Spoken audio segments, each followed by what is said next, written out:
बिगाड़ा काम बिगाड़ा। 3 बहुओं के रवैये से सासू माँ बहुत परेशान थी। दरअसल बात ये थी कि तीनों बहुओं में किसी बात को लेकर अनबन हो गई थी। तब से ही तीनों एक दूसरे से मुंह फुलाए रहती थी। ना कोई सीधे मुंह किसी से बात करती, ना किसी का कहना मानती। पड़ोसी भी इस बात को जानते थे और जाने कैसे कैसे बातें भी करते। इसीलिए सासू माँ ने तीनों बहुओं को तुरंत अपने कमरे में बुलाया।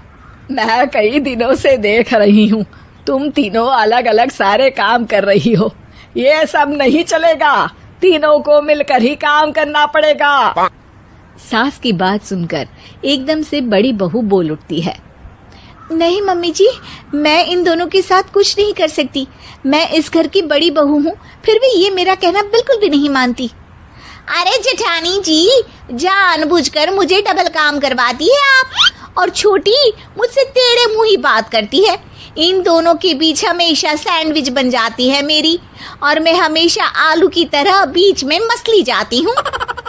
मम्मी जी, इन दोनों को लगता है कि मैं छोटी हूँ तो इनके पैरों तले दब जाऊंगी, लेकिन नहीं, मेरा भी उतना ही अधिकार है जितना इन दोनों का है।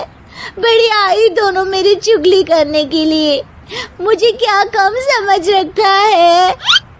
तीनों बहू एक दूसरे से बहस करने लगती है और सास दोबारा ये देखकर टेंशन में आ जाती है और सबसे कहती है, चुप हो जाओ, अब से तुम तीनों सारे काम एक साथ करोगी।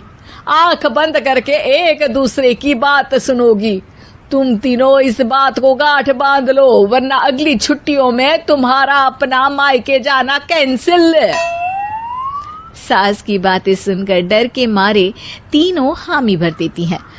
जी मम्मी जी, मैं समझ गई। हाँ मम्मी जी, जैसा आप कहें। आप जो कहेंगी मैं वही करूंगी। तीनों बहू सास की बात को गांठ बांध लेती है और वादा करती है कि अब से सारे काम वो तीनों एक साथ मिलकर ही करेंगी। ये सब देखकर सास खुश हो जाती है और वहां से चली जाती है। नीचे जाकर वो देखती है कि घर में शर्मा जी आए हुए होते हैं। सास जोर से आवाज लगाकर कहती है, अरे बहू, जरा चाय बनाकर तो लाना, शर्मा जी आए हैं। सास की बात सुनकर तीनों बहू तुरंत किचन की ओर भागती है और चाय बनाना शुरू कर देती है। मुझे तो एकदम मसाले वाली कड़क चाय पसंद है, तो हम शर्मा जी के लिए मसाले वाली चाय ही बनाएंगे। अरे नहीं दीदी,